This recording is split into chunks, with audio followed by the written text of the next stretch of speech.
Welcome back, folks, to the Call of Duty League London home series. It is day number 2, and boy, do we have a great match lined up for you. Your London Royal Ravens are taking on the Florida Mutineers. I'm Lando, joined alongside by Study and Nameless. Guys, this is going to be a fun one. Let's go and kind of, jump straight into things. The Ravens yesterday looked solid. Study, it was really a team effort versus the Surge yesterday.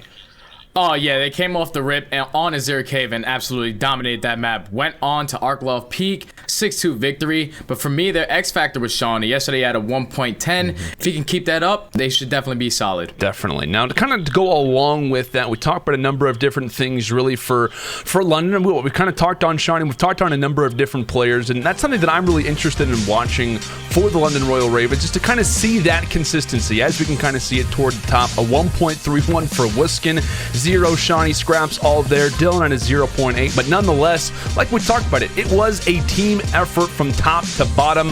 But to go along with that, kind of on the other side, Florida, despite going to, Game 5, Round 11 versus the new OGLA team, they had their moments of brilliance, and they put up some pretty impressive streaks yesterday, Nameless.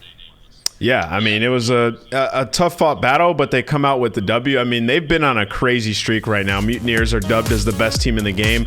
I mean, out the gates yesterday, with the meta change, a lot of people were wondering how Awakening would transition. I mean, he had a fantastic map number 1, and you look at them right there, like, they were just going off, man. Like, every single player on this team came to play. They had 4 players that had, I believe, above a 1.15 KD overall. Like, these guys are fantastic. They're here to play, and they're constantly improving and defying, things that are tough for teams that are at the top. 100%, Ryan. That's kind of been the biggest conversation for Florida as well, as they really kind of have been the kings of June, if you will. And I'll tell you what, guys. I mean, we've been kind of talking about, the emphasis on playoffs and champs, the points, the totals, and the way that things have kind of gone. What, Nails? They have doubled their CDL points from 100 to 200. That is massive for these guys, considering the way that the playoffs and the champs format works. Yeah, they've doubled their points. I mean, they're right there at the top, and that match record's now 9-0, 24-9 game record. These guys they keep going off. I mean, in their series yesterday, 4 players had above a 1.2. Yeah. I thought it was just 1.15. It was 4 players above 1.2. That is incredible. Do you know how difficult that is to have everybody on your team consistently perform like that? They're on point. They absolutely are. Well, let's go and get into our game fuel keys to victory. Namus, I'll let you keep talking up Florida for good reason. Let's go ahead and talk about the Mutineers coming into this series. What are kind of your keys to victory for them here? Yeah, bring that same consistency into today. Button up the S&E and grind it out against London. We were looking at the maps here, and we were like, the maps are actually pretty decent for London. There's a Piccadilly search and destroy. And we saw yesterday Florida was having some tough search and destroy rounds against that OpTic Gaming roster. And I believe London is a better search and destroy team. So Florida are going to have to bring that same consistency in the respawn and come and bring the heat today in search. Definitely. It's going to be interesting to see exactly how London kind of adapts. As like we talked about it when the Mutineers were kind of coming into that OGLA series, a lot of people kind of talked them up like, hey, this could be a pretty quick one. Turned out to be the exact opposite. But now for the London Royal Ravens, name us our keys to victory for these guys. Yeah, Shawnee continued to play well. I feel like he's the X factor for the team. When he plays well, they play fantastic. And yesterday, he was great, echoing what Study said about him, especially on that Azure Cave. And that's another map in this series, so could be an interesting one for sure. And just one last thing to touch on with Search and Destroy. I feel like a lot of teams are reserving their new strats and stuff for COD champs. So where I'm wanting these teams to change up like their Search and Destroy and give us new looks, they don't want to throw off their strategy and put it out there on VOD for champs. So it could be a bit of an interesting tournament for Search.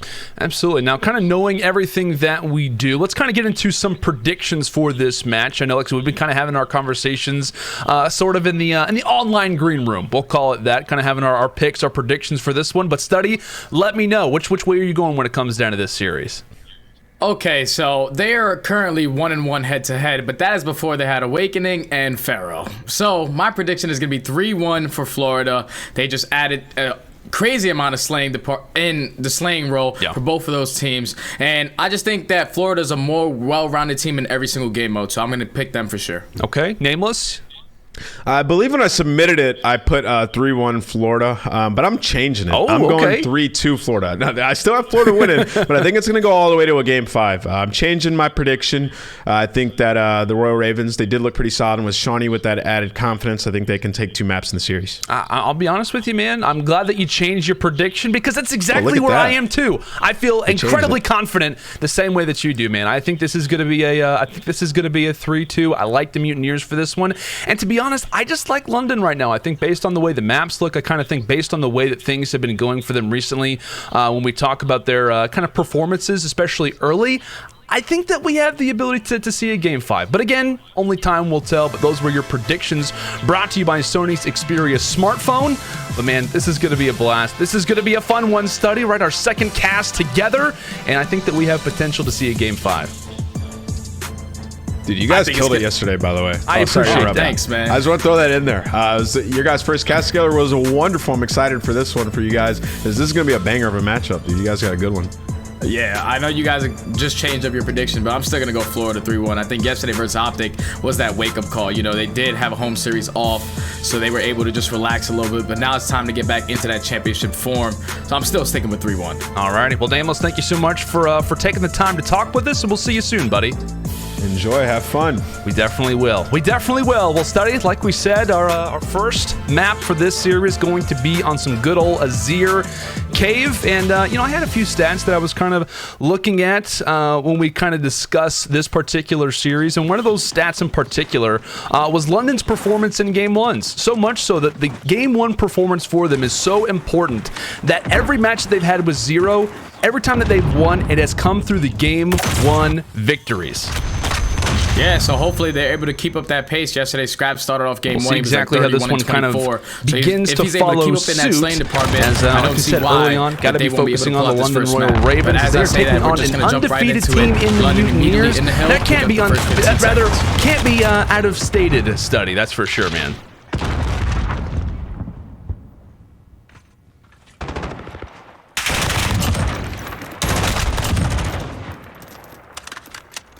Might just be on my end. I think we're having some audio issues with Stud right now, but we'll get some confirmation on that. Regardless, might have to do this one solo for the moment, but hey, Study, we'll get him back here in just a few moments. But again, the big conversation what we talk about is Azir Cave especially is going to be that P2 rotation. The big emphasis now, as it looks as if the London Royal Ravens are aiming for that rotation for the time. The Mutineers are currently locking things down. Scraps now with the M4 off to a beautiful 7-1 start, putting in the damage with the M4 as it looks as if Florida holding on pretty solid. And I think we've got good old Study back. My duo, is he there? Are we back on the line, Stud? I was told he was. Looks like he's not. Darn it. I was excited. Thought we had Study with us, but nonetheless, Florida doing a great job currently holding down P2 for the time.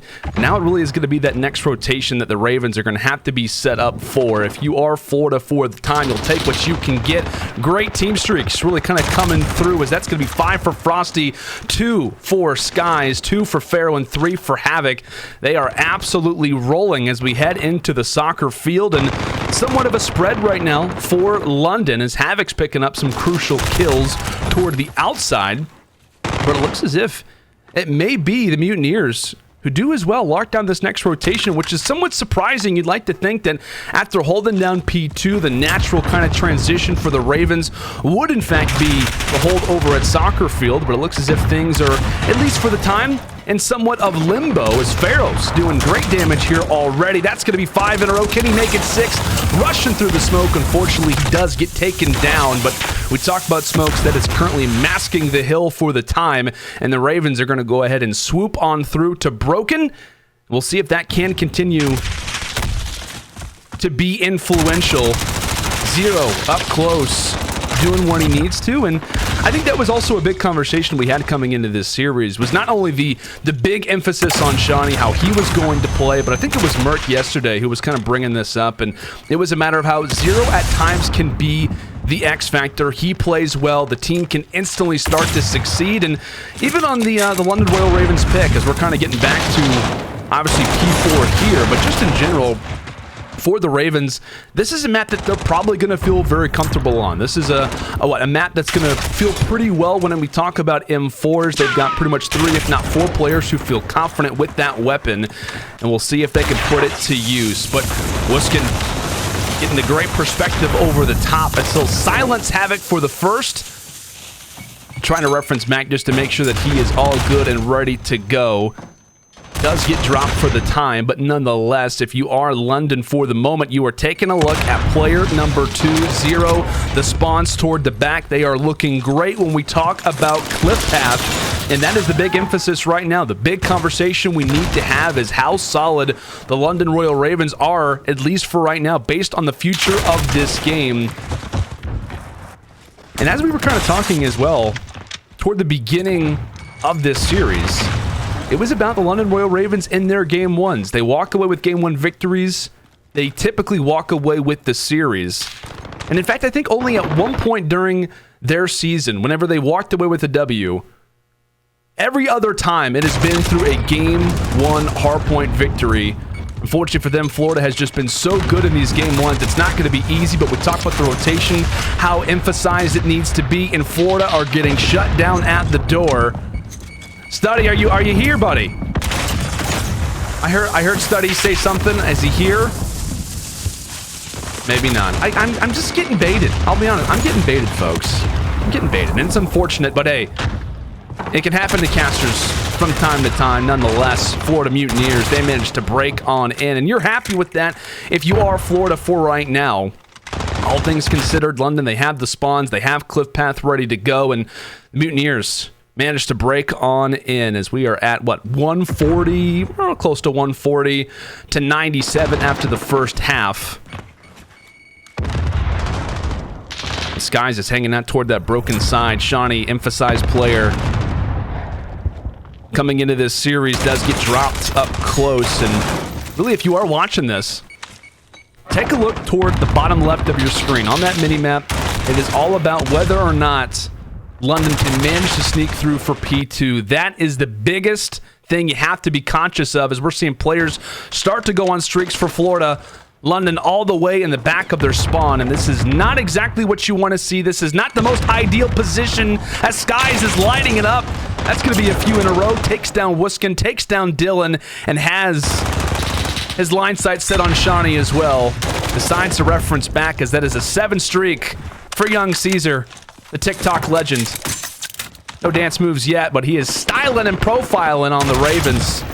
That is now 8 in a row, nearly makes it 9. And you could argue that that particular play right there is the reason why the Florida Mutineers have such a great position now here for Cave East. And this is the big boy, right? This is the one where if you are the Mutineers, you hold this one down, you are in a wonderful spot for the rest of this map. But Ravens, if they can break forward, that's going to be their key emphasis right now. That is the major talking point, the big storyline. As Frosty,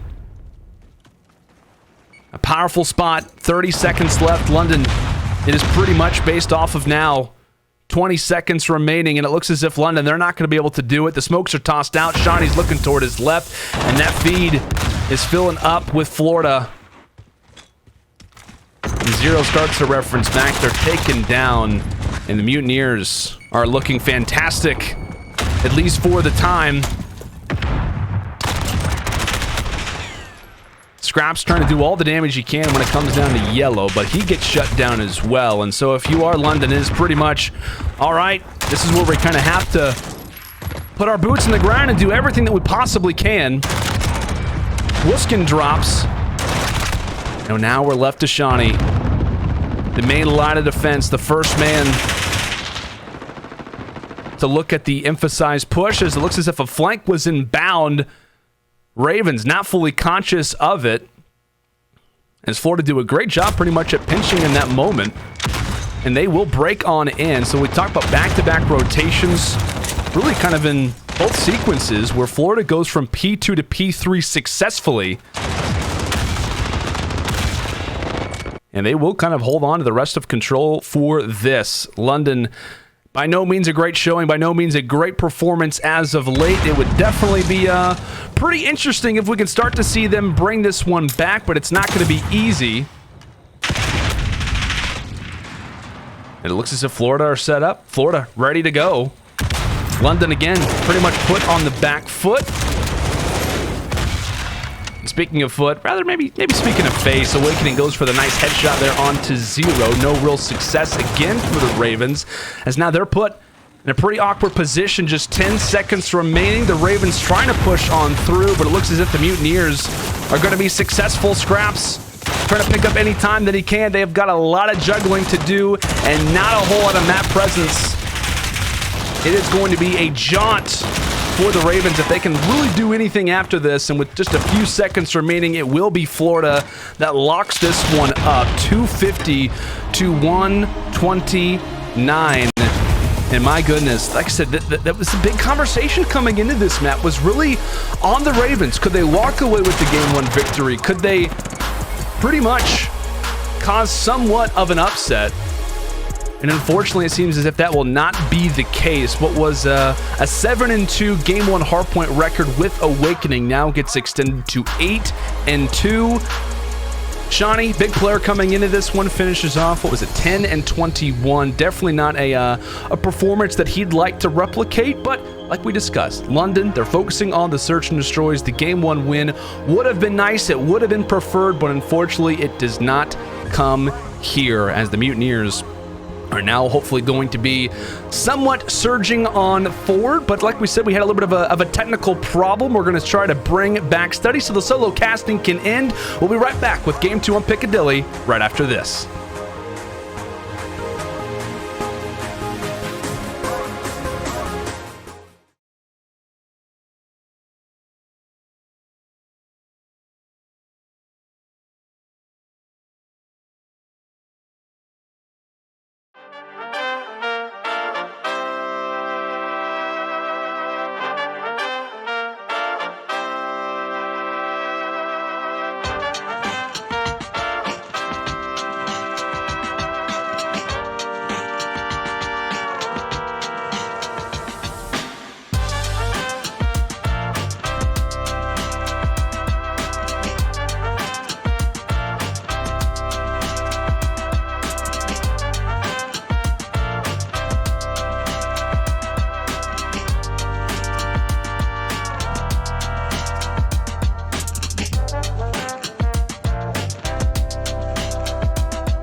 Welcome back, ladies and gentlemen, to the London home series. It is day number 2 as we are in the midst of a fantastic series. London Royal Ravens facing off against the Florida Mutineers.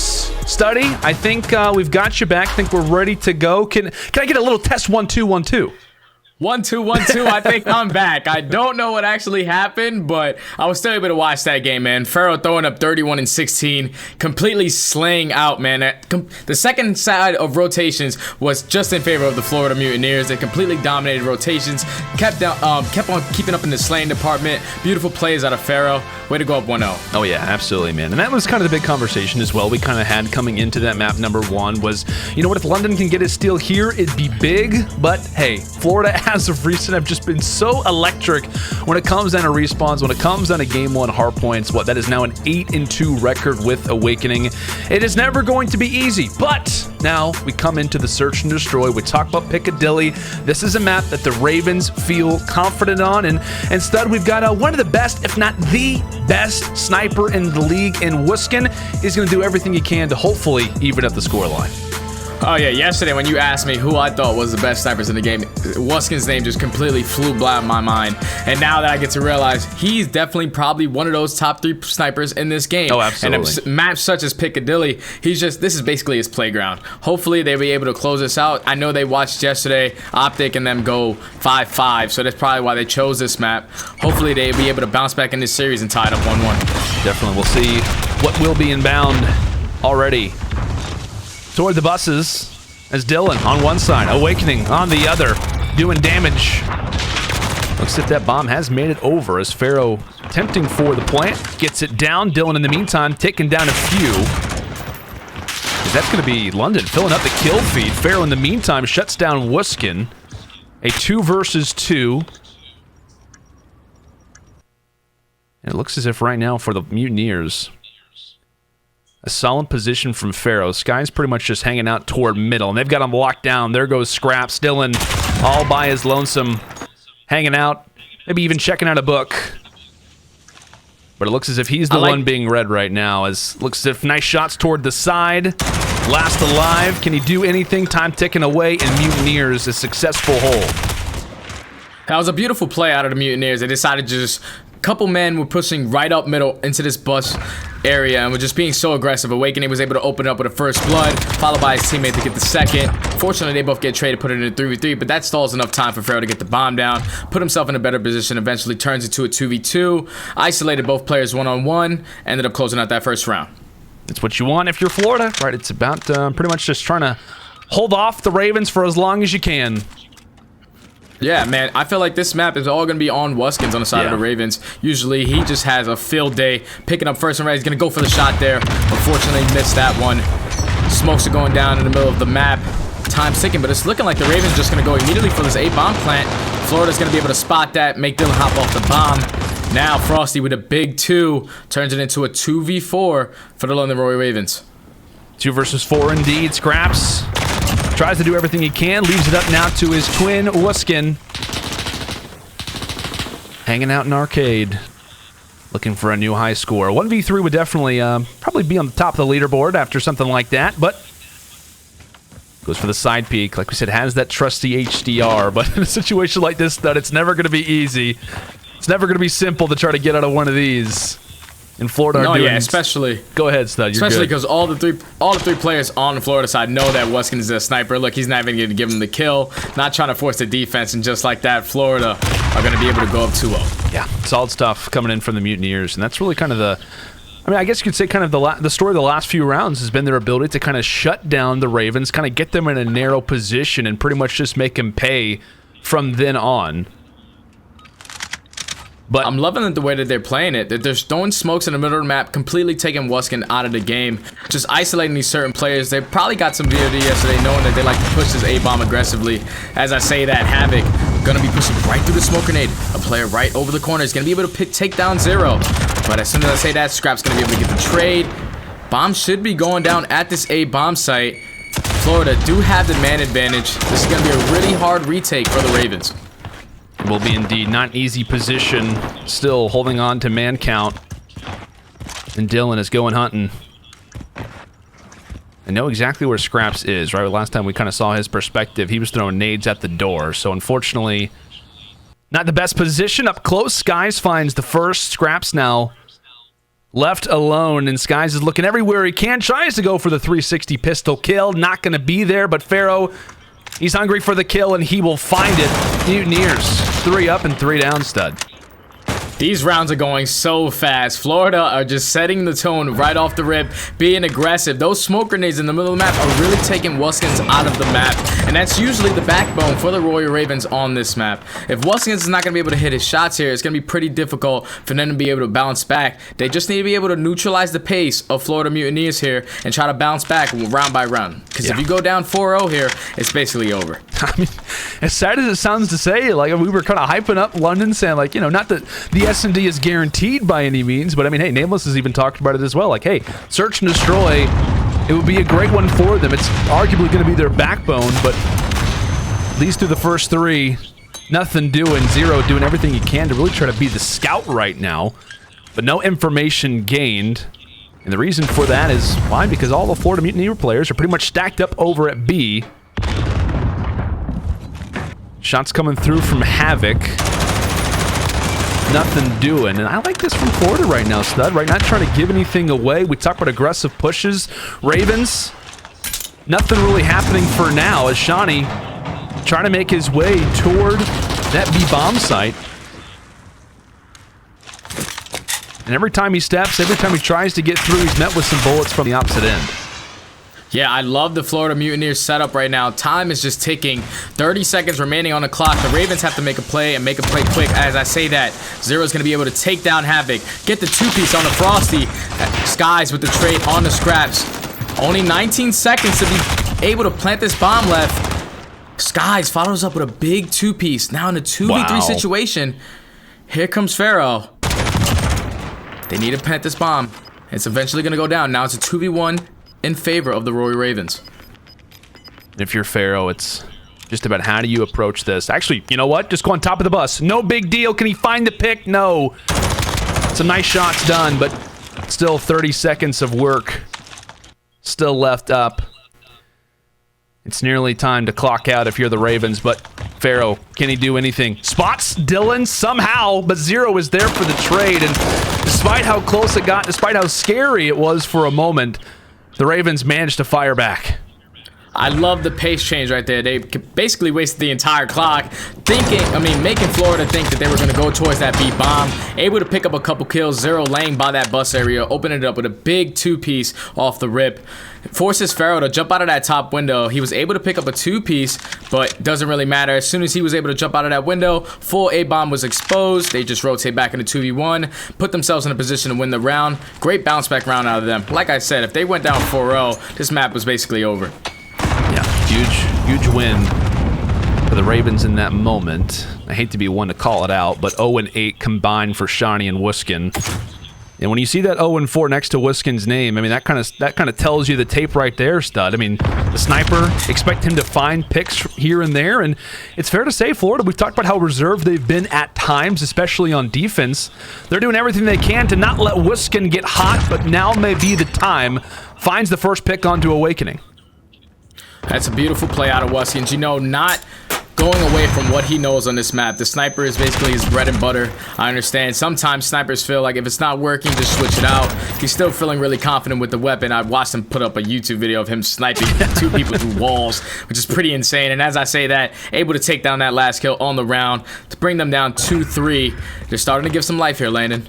They are indeed. In what back-to-back situations, Pharaoh left in a 1 versus 2. The numbers, they're looking solid for Ravens, but again, like we said, not evening the scoreline up yet, as we'll see what the Ravens maybe have up their sleeves. And lovely sleeves at that, right? I mean, they got the London Royal Raven kits on. They're looking fantastic. The home team trying to perform, and what a victory this could be in terms of the series. Not necessarily the map, but the series. If they could take down the undefeated Mutineers as Zero. Early kill coming through from Pharaoh. He's definitely watching those S&D recon study. I love that. You know, that pre-nade, you know, Nameless does those S&D recons. He calls them out. Throw the snare over here, could bounce off the car and blow him up. And that's exactly what Zero was able to do. Open it up first blood for his team. A minute left on the clock here. It's looking like they're going to be committing towards this B bomb. They do have the man advantage here, so I would like them to stack their numbers at this B bomb, eventually solo a player out. Havoc is in a really great position, though, by the A bomb, just in case they decide to wrap this back. Good positioning, a lot of players prone, and Wiskin, he's still doing anything he can, trying to babysit the bomb carrier, but unfortunately Skies is there to steal it all away. A big pick, and you see Florida every time they find a kill, man. It's all about backing up. And speaking of backing up, Scraps down the stairs, Havoc across the road. And now if you are Dylan and Wiskin, a very awkward spot as the Mutineers find 3 in the feed in a row, and there's a 4th. Finally managed to respond back after 2 rounds in a row, and a solid round at that stud, as it really just kind of seems to be Florida playing patient, looking for picks, and just doing everything they can to not give Wiskin what he wants. Yeah, they ended up getting first blooded there, but Skies put himself in a great position to get the guy off bomb. Once you get that guy off bomb, it forces another player to obviously get out of his position, push up, try to grab that, and plant it. Dylan took his sweet time trying to plant that bomb, just making sure nobody was going to push out. Gave enough time for Havoc to spot Scraps on that backside, isolating, playing that ISO player by himself. Ooh. And Waskins with an unbelievable shot to open up the round, but Skies is able to answer right back with that car bomb on the 0 this time. Wiskin trying to catch fire. We talked about it, really is the, in more of a negative sense, catching on fire so far. Vans, watch out. The vehicles, be careful, folks. Piccadilly can be pretty scary at times, but Johnny, kind of the quiet type, you know, being very, very cautious in the library for now. But it is the Mutineers on the attack, still looking to aim for that B-bomb site as the smoke ready to go. Gonna watch out for Havoc as now here comes the chase. Mutineers diving in over at B, and like we talked about it, influential player is going to be Shawnee just inside a library. He's getting zoned out. Bomb is down for the most part, and there goes Wiskin. A wonderful jump shot coming in from Pharaoh. Scraps finding one through mid. Shawnee, a nice pick himself. Still a 2 versus 2. Havoc does have Deddy available. But Pharaoh's finding the picks. It really is just on these M4s. How influential these fights can be. 20 seconds left. Time is ticking away. And Scraps, he's got to be quick. He's got to be fast. Catching Havoc first. Second player is going to be Pharaoh from long distance. Pharaoh, he's trying to run away. He ran into the library. Can Scraps hop on the bomb? Surely not. Not enough time for the defuse as the Mutineers, regardless of the kill, they're going to find it anyway. Go up 5 rounds to 2. I loved the Mutineers play right there. They were able to open it up with a first blood. Unfortunately, it was traded. But they had to have realized that they killed the most important player, which was Zero, that usually plays that mid-map. As soon as they realized that, Shawnee's the only player that was in library. By the time Waskins tried to wrap back, Farrah went for the insane jump shot, gave enough time for Havoc to plant that bomb. Eventually turned it into a 2v2, but Farrah just went absolutely huge that round, winning all his one-on-one gunfights with that AR. And this map is going to be so huge, man. If the London Royal Ravens don't come back and win this map, next map is going to be Dom on St. Petro. And I saw the way that Florida did OpTic Gaming yesterday, and it was not pretty. They had them in a 3 cap on both sides, and I really don't see a way that they're going to be able to bounce back, because I'm pretty sure for London Royal Ravens, Domination is their worst game mode. Oh, yeah. I think I saw, and shout out to the London Royal Ravens staff, by the way, as Wiskins hits another shot. They, I think they were posting some posts. I think they had like a video the other day about like how Domination up next after going up 2-0, and it was just the crowd like just instantly sighing. Like, you got to be kidding me, man! Like, we got Domination for Game 3, so by no means a mode that they're comfortable with, but you might have some more time before we visit Dom. Is Havoc what? Okay. I was gonna say if he hits that sniper shot, Study, I think I might actually leave, which would not be preferred, but nonetheless, the Ravens, they stay alive. I love that the Royal Ravens play right there. They decided, you know, slow and steady wasn't working for us. They just completely picked up the pace there, immediately pushed towards that B-bomb, stacked it, isolated a couple players from the Mutineers, was able to pick up every single kill, forced it into a 5v1 for Havoc. Beautiful plays out of the Royal Ravens there. Royal Ravens hanging on, doing everything they can to just make this a close series, man. And that's the scary thing about this Mutineer team is just how fast they can catch you off guard. I mean, how quickly we went from this being, you know, a 0-0 scoreline, and then just from here, but Havoc jumps over the nade from 0. Tell you what, Havoc, definitely one of the fastest players in the league, and I didn't actually know he had that type of vertical. I know he's a volleyball player, but tell you what, man, the guy can jump, that's for sure. And speaking of jumps, Pharaoh on the staircase does have to reference back, and Dylan, he's actually hopping the defuse. Havoc's gonna reference back, take him down. Wuskin and Scraps, the brother, the duo. Can they bring this one back? There goes Scraps, 1 versus 4 for the map, and Wuskin drops Florida Mutineers. They continue to roll. That was so dominant out of the Mutineers. They just completely played it the way I expected them to. They put Wuskins completely out of the map, using all those smoke grenades, having their sub players like Havoc, like Awakening, just being so aggressive, making the play come to them instead of waiting for Wuskins to eventually get a pick. They completely took him out of the game right there, and they dominated that map right there. They did, man, and I think it's fair to say that all of us, I mean, all the analysts, all the commentator team, I mean, really anybody in the Call of Duty community, the big question for this event for Florida was like, all right, you guys win back-to-back weekends. It's kind of one of the first times we've seen that kind of carry over quickly. Was it just kind of a momentum thing? Or are they actually like here to stay? Because this event kind of will be the icing on the cake, if you will, coming into that road to champs. In Florida, they're coming out here, they're taking down some top talented teams, and they take down the London Royal Ravens and Search and Destroy on Piccadilly. They're looking solid. Let's go and take a look at our U.S. Army tactical play. It is Pharaoh in round number 7. I feel like we constantly had, Pharaoh pretty much on our lips, if you will, study throughout a lot of the Search and Destroy as he was continually involved in the fray. Oh, Pharaoh's one of those S&D players that has just basically tormented me the entire time I was trying to play S&D when I was playing those little tournaments and stuff like that. And now he's just doing what he knows best. This is his best game mode. He knows every situation that he's put in. He knows a way to get out of it. Yeah. He's so far ahead when it comes to Search and Destroy, putting himself in these positions where it's just coming down to 1v1 gunfights. You see here versus Scraps. He realizes that he puts a couple shots down, forces Scraps to back down, just able to get out of that position and basically secure the round. He won so many big 1v1s here, 1 versus Wuskins, 1 versus Shawnee, and 1 versus Scraps. Beautiful plays out of Pharaoh there. Definitely. Pharaoh, obviously one of the kind of the brightest lights, if you will, on the Florida Mutineers as we'll go and take a look at our U.S. Air Force quickscope for this series. And like I said, it's been such a fast one. It's kind of hard to estimate whether or not we'll be seeing a Game 4 or even a Game 5, but nonetheless, our quickscope, we talked about Hardpoint, we talked about Search and Destroy, but Domination, you were alluding to it, Study. We were kind of referencing it throughout that Piccadilly. It was a big one for London. They needed to walk away with the Game 1, at least the Game 2. They don't do that, and now we're heading into by far their worst game mode of the set. It will be Domination. That's 7-17 record. And what? St. Petrograd, it also just happens to be, the best map and mode for the Mutineers.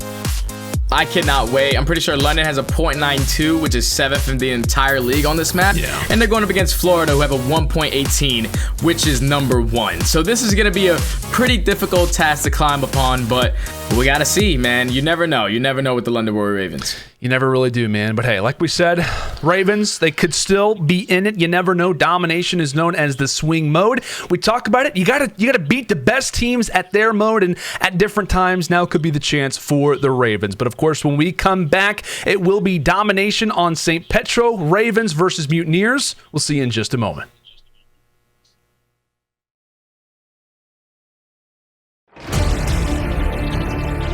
Thousands and thousands of hours of hard work lead to this moment. Once again, the Mutineers, the teamwork is just exceptional right now. There's the clearance from the Mutineers, and there's the win! Congratulations, not only do you win your 3rd home series, Mutineers have just taken over the COD League.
Call of Duty League is brought to you by Metro by T-Mobile. Stay connected to what matters most with the best value in wireless.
Christmas has come early for the Call of Duty League, and it is time to deck your loadouts out with some brand new champs, blueprints, gun charms, player signature skins, spicy sprays, and calling cards. Check them out in the in-game store. Gear up like a pro for the Call of Duty League Championship 2020 pack. I asked you this yesterday, Study. I asked, who would be kind of the first player that you put, at least in terms of stickers, player signatures on your, on what was it, your M4? But snipers, like I said, we talked about this yesterday, and for good reason. You are considered one of, if not the greatest sniper in Call of Duty esports history. I'm giving you the gas because you deserve it, but snipe players. You put it on your HDR, your AX50, whatever it may be. Who's the first sniper player signature that you're putting on the HDR, AX50, etc.? Oh, I'm putting Simp, guaranteed. Oh, he's number one. Okay, I like Simp's that. going number one. He's just the showstopper, the show maker. He makes it all happen. Then I'll follow up. I might throw Wuskins on the ammo side of the HDR. Since his W is so long, you can basically hide the rest of the W inside the clip. There you go. So just putting the best snipers skins on them. Having fun with it. That's fair, man. That's absolutely fair to say at the least. But kind of getting back into this series a little bit, kind of referencing things. Obviously, we're just having some fun. But I'll be honest, the series has been a pretty big laugh for the Mutineers up to this point. We were kind of expecting this one to maybe even see a Game 4, Game 5. Myself and Nables were kind of on that train. But right now for the London Royal Ravens, it has not been all that great, right? They get silenced in the Azir Cave, a map that they kind of like. They come into the Search and Destroy on Piccadilly, one that we also think they stand a really good chance of maybe walking away with, and it is not the case. And now they head into a Dom on St. Petro, one that by no means they are the most comfortable with. I think they have a 2-4 record. In general, they are 7-17 on Dom, and this is right currently the greatest team in the Call of Duty League and the Florida Mutineers. This is their best map and mode. It is going to be the definition of an uphill battle for the Ravens. Yeah, I'm pretty sure when we were watching the Mutineers yesterday, when we saw those kill streaks, the streaking on things, it was on this map. Yeah. They put them in the 3-cap versus OpTic Gaming. Havoc went on a 10 spree. Awakening went on a 9. Skies with an 8. They're just so dominant on this map. They're just being that annoying player, just roaming around in those middle buildings, just playing their lives perfectly. And if it's going to go any way that it happened versus OpTic Gaming yesterday, I just don't really see a way that the London Royal Ravens are going to be able to bounce back here. I want to ask you too, Stud. I mean, I think that this map in particular, we talk about St. Petro Dom. I mean, this has kind of been a map that even kind of going back to maybe even the first few home series, it was still a good one for the Mutineers. So the core kind of this team typically enjoys this map, and obviously with adding in, players like Pharaoh and Awakening over time, they still play well on this map. Based on the players, I mean, why do you think that the Mutineers enjoy St. Petro so much and see so much success? I think it's definitely because of their sub players. You have Havoc, you have Frosty, who are just running around in those middle buildings, just playing their lives, picking up 2 pieces left and right. They're just being those nuisance players. I was watching Pharaoh as well pick up a submachine gun yesterday, playing perfectly for his dead silence, just making those individual plays that were able to open themselves up to get 3 caps. So they're just keeping up the pace, being aggressive, being nuisance on the map. And if they can do that once again, I don't really see how they're going to have a problem here. Yeah, that's for sure, man. It's going to be interesting. Gaming, but we'll kind of take a look actually at Havoc's ace yesterday. We were kind of referencing a few different things, but like I said, this man, the route man, right? Havoc has been absolutely electric. I think yesterday, after day 1, he finished off with a 1.26 KD, and he's been kind of labeled in his history study as kind of a player at times that can be inconsistent. But whenever he is up to par, whenever he is kind of leading and slaying, being that entry SMG, we know the damage he can do, and we know the talent as well that he has in a mode like Search and Destroy. Yeah, I've actually had the time to team with Havoc during my career, and it's always been, his backbone's always been Search and Destroy. But the way that he's just developed himself as a player with that submachine gun in all game modes across, he understands what he needs to do, put himself in the proper positions to be those nuisance. As you can see, that he's just coming around these players, just flanking them. And that's certain things that are just not good timing for other players, but he's basically mastered that, and he's doing such a great job for his team, and that's what exactly his team needs him to do for them to be successful. 100%, right? And we talk about the day 1 domination top 5 KDs. Havoc right there at the top, and he's in good company, right? The 2 players just below him are also just happen to be his teammates, Pharaoh and Awakening there, but a 2.07 in Dom. Granted, it is 1 series, but nonetheless, it is very, very impressive. As like we said, we kind of keep honing in on it. We keep kind of the conversation about it, but London, big thing, kind of a big task here for them. And you tell you what, Study, I hate to kind of be this guy, but Shawnee has not been great for him. He was kind of one of the big pieces. He was kind of the X factor that we were talking about for the Ravens. I believe map 1 and map 2 combined, I think he only has like 13 kills after the first 2 maps. It was 10 and 21 in the Azir, 3 and 7 there in the Search and Destroy. Is he the guy, or is there someone else that you're looking at for the Ravens to maybe be the spark, if you will? No, he's definitely the X factor for us. Yesterday he had a 1.10, and that's just something that we don't really expect out of Shawnee unless they're picking up wins. Now they're playing against the best team in the CDL, and it's showing. They played their best map. They actually won Azir Cave 3 times in a row prior to playing Florida. The only thing is they didn't play Florida with Awakening and with Pharaoh. Before I said they were 1-1 head-to-head, but this is a totally different roster. Shawnee's going to need to step it up, and he needs to be that X factor on this map if they're going to have a chance at winning. When we talk about Havoc, obviously the top domination player in terms of KD yesterday. We'll see if he can keep up that same level, as aggression seems to be the key factor, and already finding 2 off the rip, causing chaos over at Hazmat, as it looks as if the Mutineers have cleared out B for good.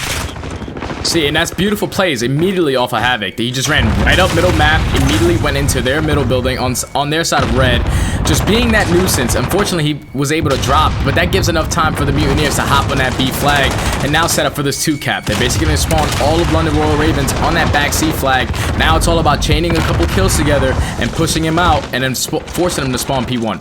Now, we've been talking a lot, like I said, about Florida Mutineers. I actually kind of want to, hear a little more about the London Royal Ravens. So let's actually go into an Astro Gaming listen-in with London.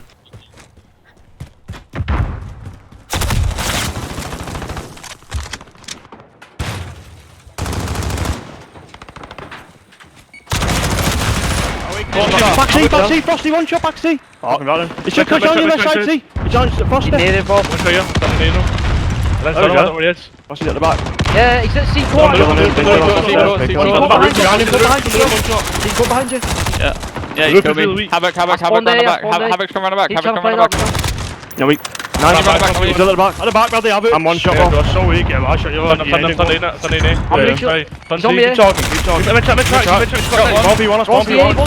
One shot. Weak mid-tracks. One's on C as well. One top blue as well. Mid-tracks. One top blue. He's on top of the mid-tracks. Two there.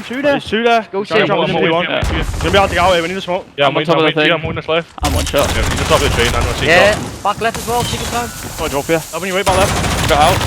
Oh, left dead. Nice, let's go. I'm on C-Core. Havoc, push out. Let's go. Nice, I'm getting it left. He's coming low has, watch a low has window. Okay, I'm watching that. I can't lose that much points. I'm getting it. What's he dead? I'm just top as my plot right now. I'm in P1 push out, we can't let him go P1. Top right window, he's in the top line. 2 there. Top down, went down the stairs, went down the stairs.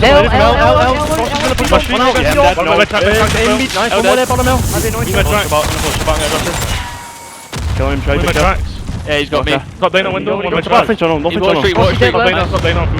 Near the left. Top Dana window still. I'm gonna come to Basmat with you. There's a P1 on dead. On me, left. I pushed Okay, no, I'm good. Nice. One with me tracks, one with top line. There you go, boom. Have you my tracks there? Hold the sub out, yeah, push him out.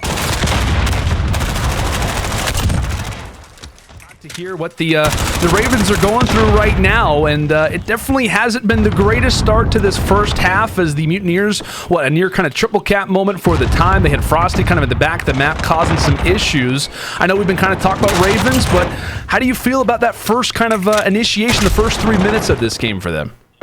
The first 3 minutes, it went completely downhill as soon as we went for the listening right there. Frosty was able to push up that right side water, just beat a nuisance. You heard him in the comms. We just don't know where he is. We can't find him. Yeah. He was back there for such a long time, forcing multiple players from the Ravens to try to wrap back and pick him up. He was able to pick up 2. Eventually, his teammate was able to come right behind them and pinch it, forcing all of London Royal Ravens to spawn at P1, exactly what I said shouldn't happen. They were able to hold that 3 cap for a really long time there for a second. And now they're just opening up basically a 30-point lead, and that's just what I was expecting out of Florida. They know how to put themselves in a great position to set up for that 3 cap, spawning them at P1, and they did it flawlessly right there. Yeah, they absolutely did, and we'll see if London can start to fire back, because at least for right now, based on the current situation in terms of flags, they are starting to respond back pretty decently. So if you are at the least the Ravens coming in toward the end, you'll be happy with the way you closed it out, but clearly the first half, rather the first few minutes of the first half, not one that they'd like to replicate, but with 30 seconds now coming down to the wire, we'll see what Florida has in mind. It's Havoc trying to make his way through Restaurant. Pretty much a quick little peek through, shuts down Shawnee, and that is going to be B. Now somewhat back in the hands of the Mutineers as we come to a close. It's looking like the Mutineers are going to be able to go up at least 24 points, and as I say that, they get 3 down. Here comes the neutralization onto the C flag. The neutral, now London aren't getting any more points. They're able to flop spawns and go towards that A flag, but as I say that, doesn't really matter. Job well done out of the Florida Mutineers. They are able to go up 35 points at the end of the half. That is beautiful. It is beautiful, man, and it's hard, right? Because I feel like we're watching the Ravens. We literally got to go in the comms with them and kind of hear their struggles, and I think a lot of that was kind of the chaos that Florida manages to kind of put around you. I mean, kind of from your experience, I mean, how fast, or rather, how hard is it to deal with a team that is playing at the pace that the Mutineers are at times?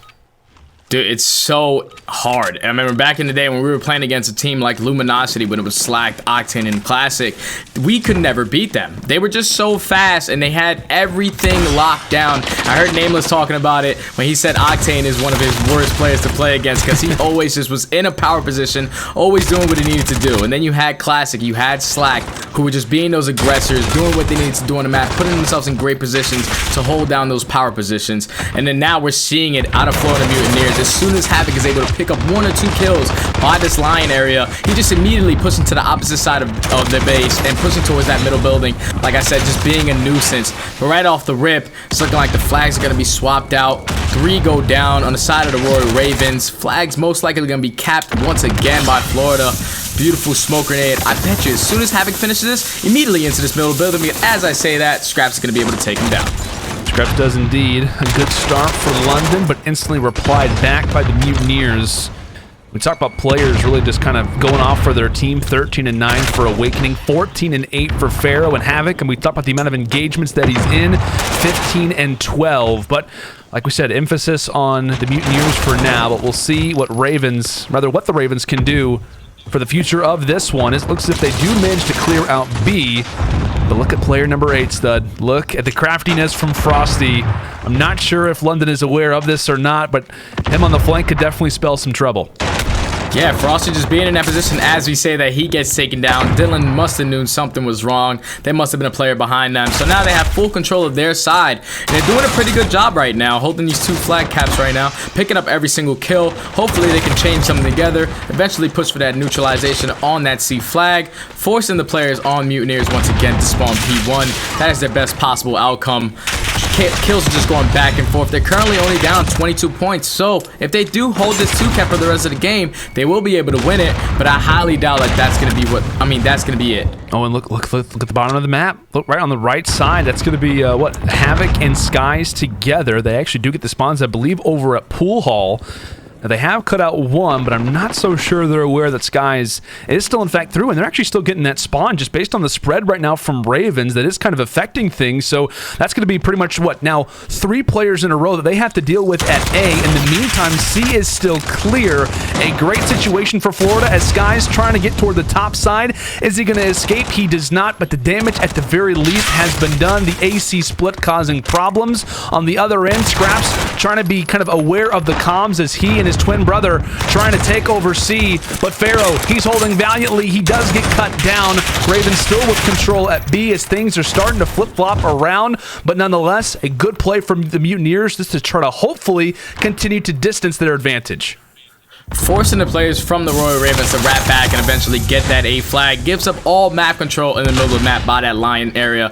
So you're able to give the Mutineers some time to push right back up in middle. Frosty's just going to be sitting at top green, picking up all these kills, being a nuisance. It's looking like Florida's playing this fine, but on the side of Royal Ravens, they're only down 13 points. Times is starting to tick. It's looking like the 3 kills in favor of the Ravens. They're going to need to change some more kills. As I say that, they do get this B flag.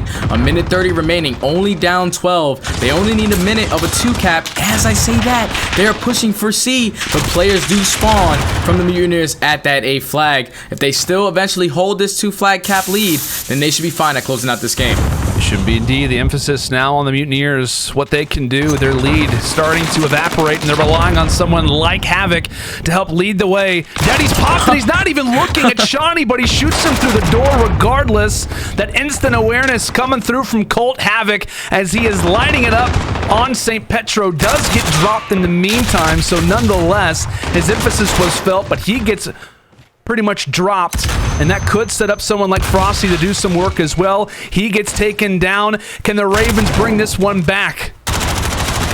The Ravens are playing this absolutely perfect right now. They do have that 2-flag, only down 2 points. 35 seconds remaining on the clock. Florida Mutineers need to make a play. They need to make a play quick. Havoc with the big opening 2-piece here. Dylan followed up by 1. Now they just need to be able to hop on this B flag, at least go for a neutral, because time is going to tick. Ravens are going to be able to take the lead by 1. 20 seconds remaining, Lando. Player 7. They're going to have to make a play quick. Look at player 7. Skies on the flank. Can he try to get the neutral? It's the big question. Scrap shuts him down. Dylan on the backside as well. They are cleaning it up as the London Royal Ravens will stay alive. The emphasis was that they go down 2-0. We see them face off against the Mutineers on their best map and mode. But at their home series, the Ravens, they're still flying high. They are still sticking around, and they bring this one to a 2-1 scoreline.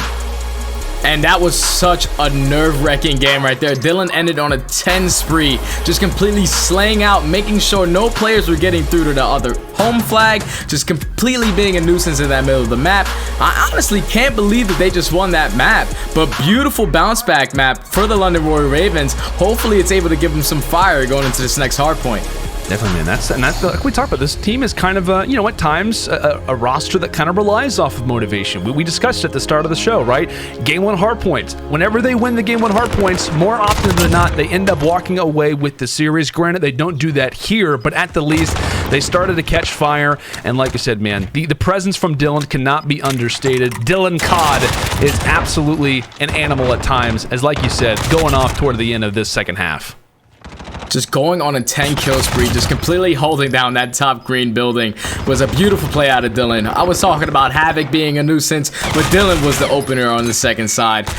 Just going on that 10 spree once again, man, it's a really difficult task to do. Staying alive basically that entire time when they were fighting for map control for his team, stalling enough time for them to wrap back, get into the proper positions to hold that. And that was just a beautiful ending to that map, man. Like I said, we do need Shawnee to step it up a little bit going into this hard point, because it is going to be Gunrunner, one of those fast-paced maps. 15 and 12 is definitely an improvement, so hopefully they can bounce back in this hard point and force it to a game 5. Yeah, man, like I said, Shawnee, a nice performance coming in from him. Nothing, staggering, but at the least playing consistent as we talked about it, right? Mutineers in a great position after the first half. We're thinking, oh gosh, most likely going to be a 3-0, but the Ravens do hold on. And now kind of getting back to it, Study, right? Game 4 Hardpoint, going to be on Gunrunner. Now, typically when we talk about the Ravens, really kind of Gunrunner for them and Hardpoint or Search and Destroy, they're kind of comfortable with this. And so I think this actually could be a good moment for them.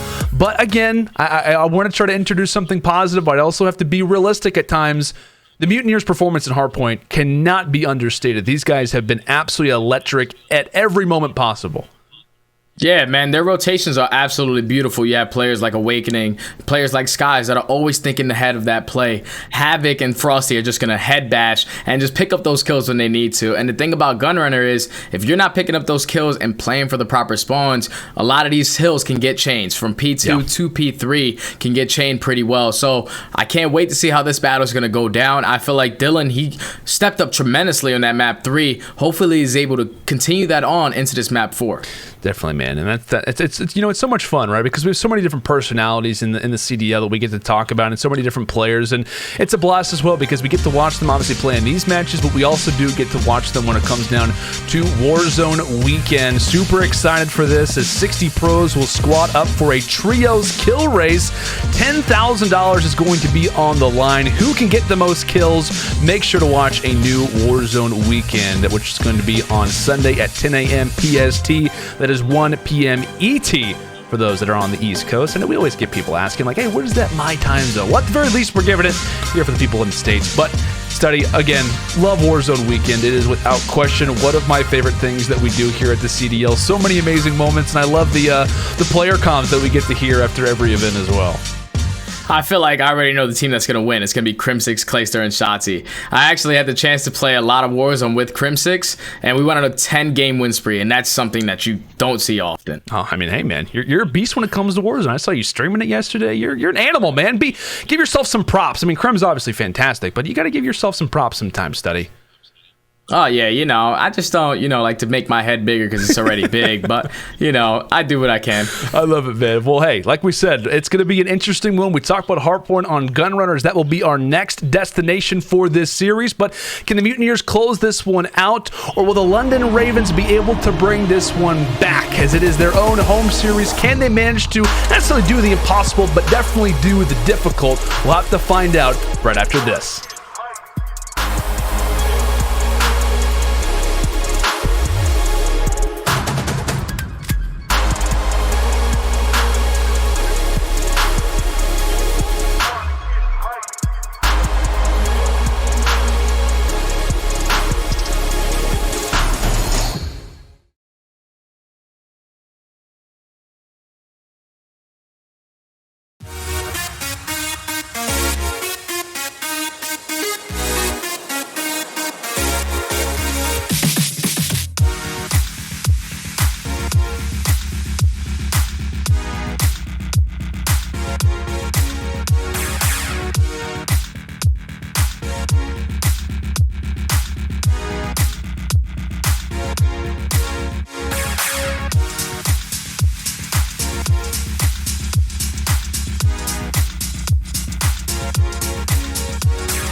anytime soon. Again, Scraps has got his number. Beautiful reads from what's good. Raven putting them down.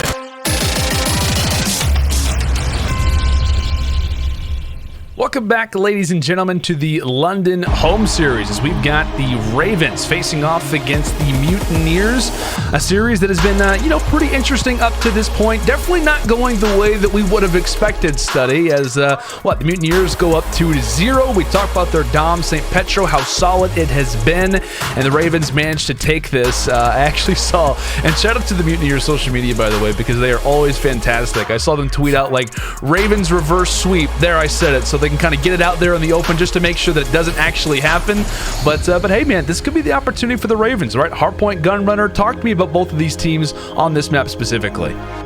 Okay, so you have the Ravens who are 6-3, and then you have the Mutineers who are 7-3. The difference is, on the side of the Ravens, they've won it a couple times, but their X factor for me is always going to be Shawnee.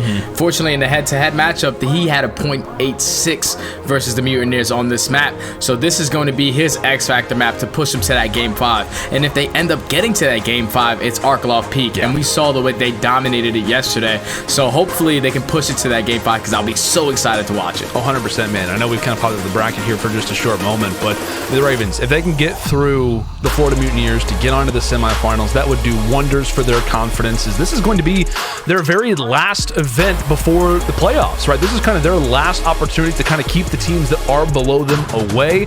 So it's definitely going to be a big series for them, to say the least. And I have to agree with you, though. I think the way that they can possibly get through this series, the way they can come through and manage to walk away with the reverse sweep, at least maybe even walk through this Hardpoint, a lot of it is going to be based off of someone like Shawnee, right? 10-21 in the first Azir Cave, finishes 3-7 in the Search and Destroy. He starts to play well. Really a collective team effort, but kind of having that extra M4 go off for your squad, it's fair to say that has been the difference maker for the Ravens.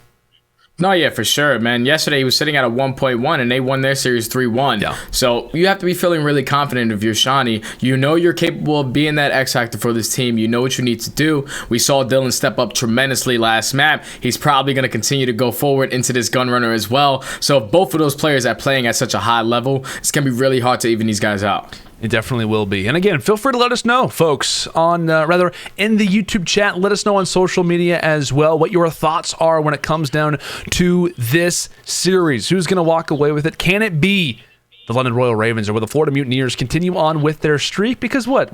This is 9. This could be 10 series in a row here, Study. But they had a wonderful day one, which we'll obviously kind of talk about that based on the most kills from day one. Havoc leading at the top at 93. Awakening its guys, they're tied at 90. Pharaoh there as well. And shout out to Draza. They're making it when it comes down to the top 5. But nonetheless, Study, it cannot be understated the way that the Mutineers have been playing. And this could be their 10th series victory in a row. Yeah, I feel like yesterday we heard Havoc in his comms yesterday in that interview. He was able to say, we haven't really been practicing because, we did have a couple weeks off, but we've had to get back into championship form. I guess that's why they went such a close series yesterday versus OpTic. They came out the gates firing in this series, going up 2-0. Fortunately, they lose their best map. They're going to need to be able to bounce back here on Gunrunner because, like I said, if it does go last map, I have London taking it. Oh, okay. I like that, man. Arklov Peak, we talked about Wiskin with the sniper, was definitely a difference maker toward the end of, Piccadilly. It's going to be fun. It's going to be interesting. Like we said, can the Ravens do it? This would be back-to-back Game 5s. If they can force it, would be back-to-back Game 5s for the Mutineers. They went Game 5, Round 11 yesterday with OGLA. Can the defending team, in terms of the Ravens, can they defend their own home series? Can they force currently the best team in the CDL to 5 games? We're about to find out as we fly in here for Gunrunner. It's a beautiful opening 2P from Scraps. Hopefully they'll be able to pick up some time here on this P1 hill, but they also want to keep in mind that P2 is a lot more important. They want to make sure they're holding that right side tracks area, just making sure they're picking up kills all around the middle map area, not flipping spawns at all. And as I say that, you see Skies in bathroom currently picking up a couple kills. time's looking like it's going to go in the favor of the Mutineers. So they should be able to pick up some time here before rotating into P2. But if I'm the Ravens, I'm just backing up. Going into P2, you can hold the full 60. You don't really have to worry about it. Giving up 30 seconds on the middle hill is kind of a lot, but you can get a full 60 on that P2. Oh yeah, I mean, it's you know, it's an investment, right? You obviously let the first rotation start to go around because you know what the future holds. You know how those spawns can be and how solid you can be when it comes down to holding it. But we'll see what the Mutineers' breaking opportunities look like as a clean slate, pretty much, with the first one ticking down. You grab 30 if you're the Mutineers, you'll be happy with that, but it's all about the break. And we'll see how the Ravens decide to defend this one as Wuskin's setting up shop. Same thing with Dylan looking throughout the window. It looks like Mutineers for right now, relying on guys like Havoc to hopefully kind of be the entry pieces, if you will, trying to make their way through the back door. But again, Dylan is here, Dylan is waiting, but it's actually the man Awakening who's staying alive. And it looks as if the Mutineers right now are just trying to kind of gain a collective force to try and push for these last 30 seconds. Yeah, the Ravens is holding this perfectly, man. If you're getting 35 seconds on this hill, keep in mind at P3, like I said, you can chain it. So you're going to be able to give up these last couple of seconds here to the Mutineers, but they're going to be able to hit that rotation going into that P3. Just giving up this junk time. If I was Florida, we need to be able to bounce back. Try to win a gunfight on rotation at number 8 player, which is going to be Frosty. It's going to have a big 2-on-1 here. They already have rotations. They're going to be up by at least 15 points, but Ravens are playing this beautifully, man. They are, and I will say, I like what we saw from the Mutineers at the end, but it was kind of what the Ravens holding them off for as long as really as long as they could. Florida pretty much just tried to get as many players together as possible, and it didn't really seem to work out all that well kind of toward the beginning phases, but running through the smoke as the Ravens are blind. Mutineers pushing in forward, and Dylan says, you know what? You toss one smoke, I'll toss the other, as the Mutineers are breaking in and they are making themselves comfortable. And that could have got so bad just now. I'm pretty sure Pharaoh was on that left side turbine area, ready to set up for the spawn trap, forcing London Royal Ravens to just run out of that back warehouse. They decided to push right through the front, fully flooding it out, picking up multiple kills, completely going for the team wipe. Now they're just picking up the rest of this junk time, and that kind of sucks for the Ravens. You know, you did hit that early rotation, but you weren't really expecting 4 players to hit the front and win those gunfights the way that they did. Now they're going to be able to pick up the remaining couple of seconds here, and they're also going to have the rotation towards P4. Some valuable seconds still available if you are London, but I mean, kind of based off the way that we've seen Florida at times, they can just be bullies, just trying to hop inside the hill, as we'll see if that will continue to be the case. Nonetheless, they're going to have to watch pretty much every single corridor. We discussed it, you brought it up earlier, Study, the way that Florida can rotate, the way that pretty much they can set up rotations is excellent. They're already starting to try to break their way through. Wuskin falls near the timbers, and it looks as if one player who was trying to sneak through, I believe that was Sparrow, he gets cut down as well, but look at Frosty, player 8, he also drops, so good stuff from the Ravens. I was trying to call out a few guys for the Mutineers, thought they had a few good opportunities to maybe try to flip the spawns, but at least for now, the Ravens playing some great D. I love the way that the Ravens are playing this, even though they're only down 30 points. They do have that rotation towards P5. Shawnee picked up a big one-on-one gunfight versus Pharaoh on the left side train tracks. He's currently sitting at 3 and 8, but he's trying to be that main AR, just rotating, putting himself in the proper positions to be able to pick up those kills on the rotations. This should be a great hill for them. They should be able to tie this up if they're able to chain a couple kills together. But it's looking like Florida are going to be pushing from this turbine side. Are they going to be able to pick up a couple kills? And as I say that, 5 dead go down. It's looking like the Royal Ravens are just going to be able to bounce back here. Ooh. Probably going to be able to take a 20-point lead. All the kills going in favor of the Royal Ravens.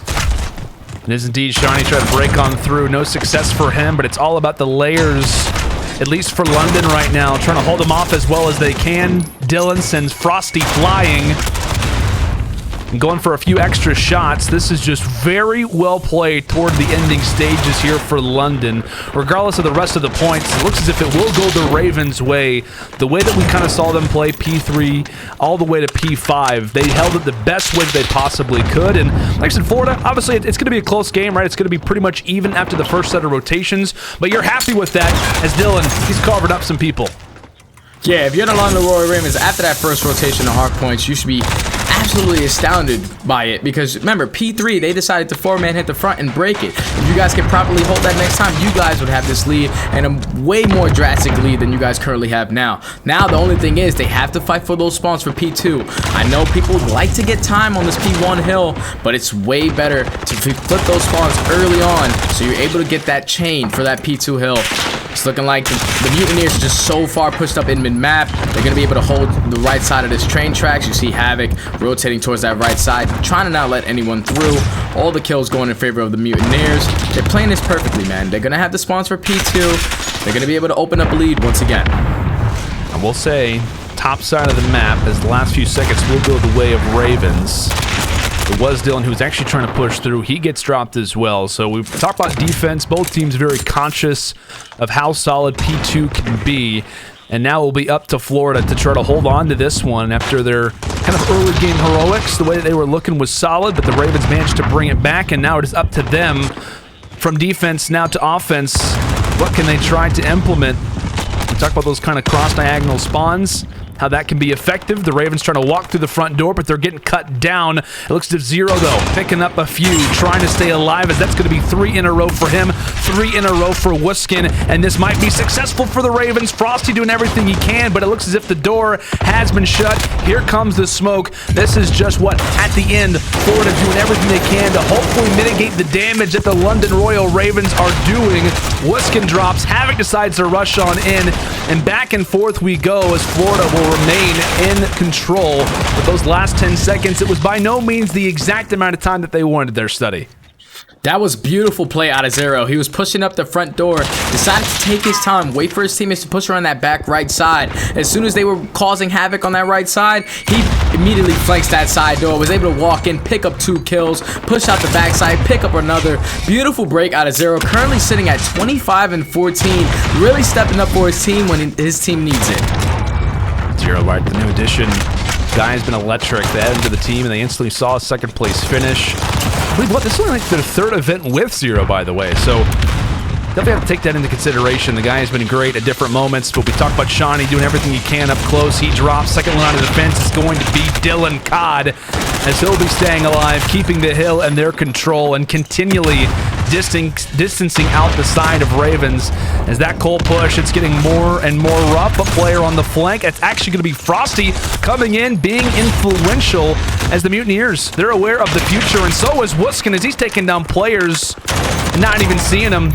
Wonderful work coming through from that man. And we were talking about it before. That first rotation, they lost that P3 hill just simply because they flooded out the front and lost all their gunfights. Right there, they were able to win all those gunfights pushing up the front, opened up a nice 40-point lead for them. Now it's all about picking up those kills. They're so close to the finish line here. They just need to be able to get some time off of here and keep that rotation towards P5, because if they can pick up at least a little bit of time here, picking up the slaying department, as I say that, all the kills are going in favor of the London Royal Ravens. Time is just ticking. They need 40 more points. They currently do have spawns for P5. I'm thinking it's going to a game 5, Lando. It's looking like that, but look at player number 6. That's going to be Awakening. Ravens pretty much get a spawn spread toward the top of Cole's side, and that very well could be the difference. Keep in mind where the Florida players are. It is going to be player 4, Shawnee, and a big 1v1. This ultimately could decide a lot. Awakening just behind the box, rather just inside the building. It's a matter of can he stay alive. Awakening finds the first. Shawnee wins it. Shawnee wins it, and the Ravens now are set up for next. That was beautiful, man. They had no idea that Awakening was there, but Shawnee was sitting so back behind that warehouse area. One of his teammates eventually got killed by Awakening, posted up, perfect play. Awakening almost made an insane play for his team, but the London Royal Ravens, all they need to do is just pick up these kills toward the front. As I say that, the kills are going in favor of the Mutineers. Oh my god, this is probably going to go down to the wire. Spawns flip. They're all spawning at the train side. Here comes the Royal Ravens trying to push up the left. Awakening with a big 2-piece, 200 to 230. This one's going down to the wire. It's going down to the wire. We love to see it. Ravens unfortunately losing the spawn, and they can no longer... Well, actually, I say that just in the nick of time. They might get the tick. It really kind of just depends on what the Mutineers can do here kind of toward the later stages.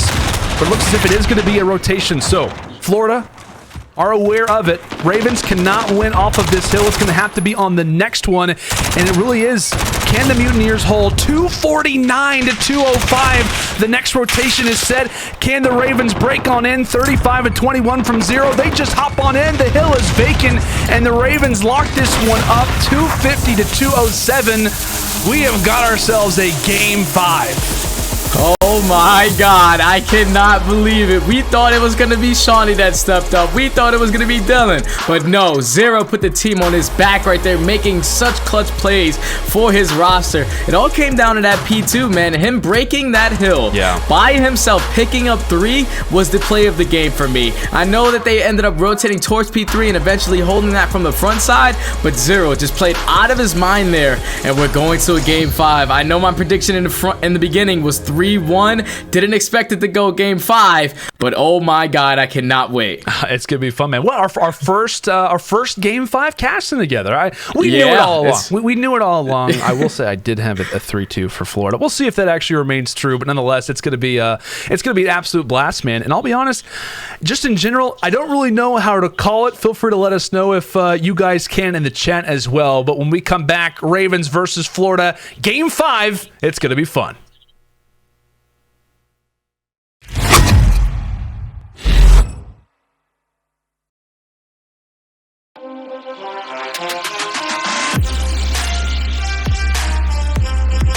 He's too bloody strong.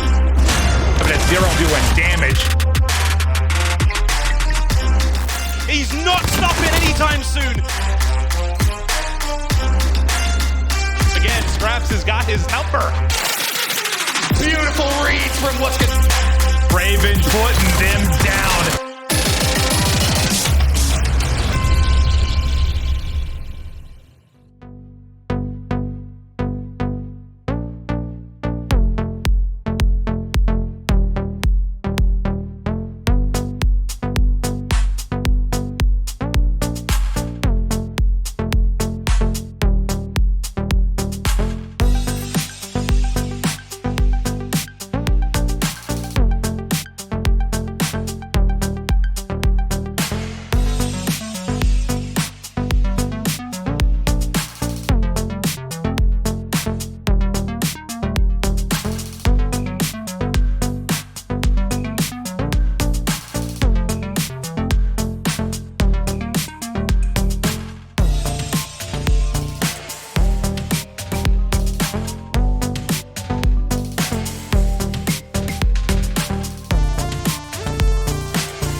Want to play Search and Destroy like a pro? Here's some S&D recon from the US Air Force.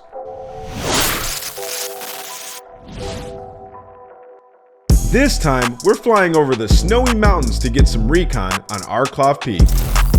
First, let's look at the bomb sites. Bomb site B is on the first floor of the house in the middle of the map. If the bomb's planted at B, expect some chaotic close quarters fights inside the house. Meanwhile, bomb site A is out in the open, right by the broken house and the ditch. Bomb site A is super exposed, so be wary of enemy snipers and grenades. If you're on defense, be sure to watch the field for any attackers wrapping around the map. In addition, watch mid-map for any attackers pushing bomb site B or pinching bomb site A. One spot to watch mid-map from is right here. Hop on the top of the awning and you'll be able to catch anyone pushing the middle of the map.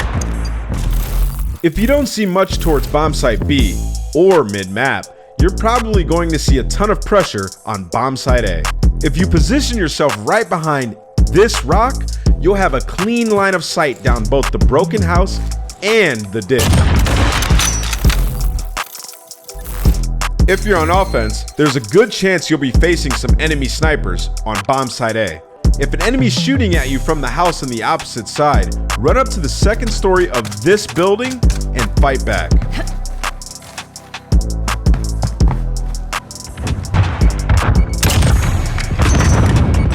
If there's an enemy holding the ditch, you could just run out and take the 1v1 duel. Or, if you're brave enough, grab an SMG and run straight at them like TJ Halley.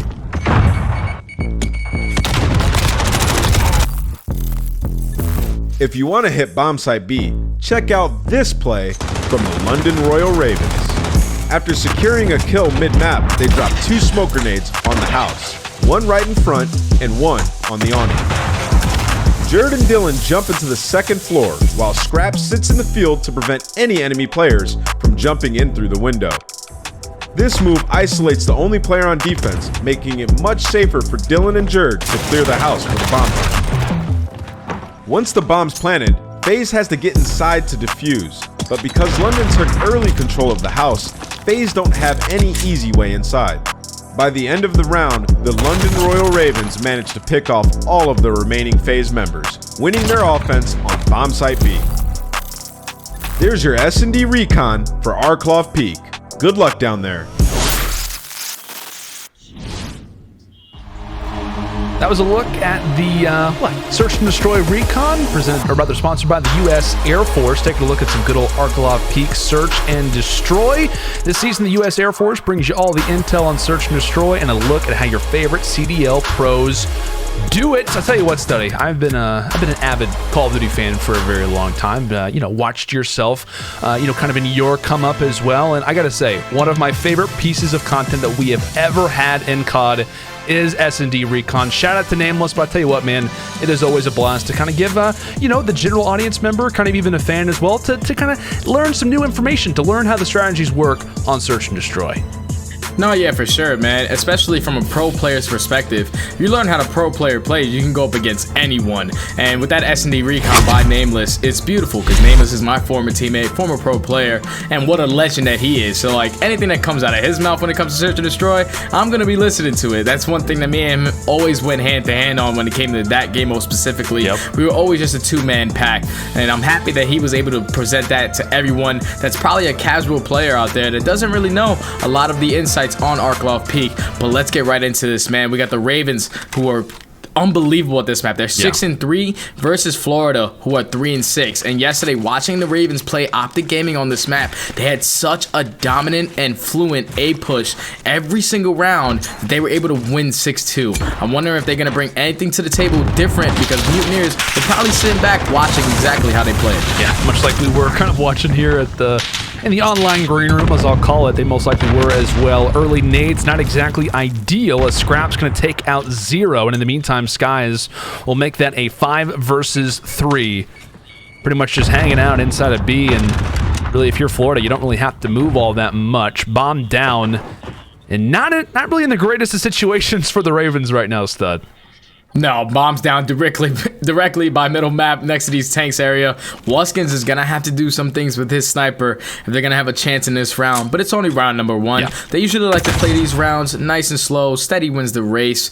Hopefully we can eventually see the London Royal Ravens hit that A-bomb aggressively like they used to. They have that timing at that trenches area so perfectly down. So every time they attack that A-bomb, that's probably their bread and butter. So seeing them go to B right here, Frosty with the big 2-piece, 4v1 for Scraps. 5v1 for Scraps. Don't really see how he's going to be able to win that. Flawless round right there out of the Mutineers. Yeah, good stuff from Florida. And as we kind of talked about it at the start of the round, the early nade kill, not exactly what you'd like to see from the Ravens, especially on offense. We talked about their abilities over at A, try their wits at B, and not going to be successful, at least for the start. But like we talked about, Mutineers right now, I mean, it's kind of worrisome a little bit. I'll be honest with you, Stud. The amount of times that we've seen them go to Game 5, now back-to-back series, I think it could be possibly the door opening up for other rosters out there. But minute 23 on the clock, exactly, as we'll see what the Florida Mutineers can do now with a fresh set of seconds and how they start to engage their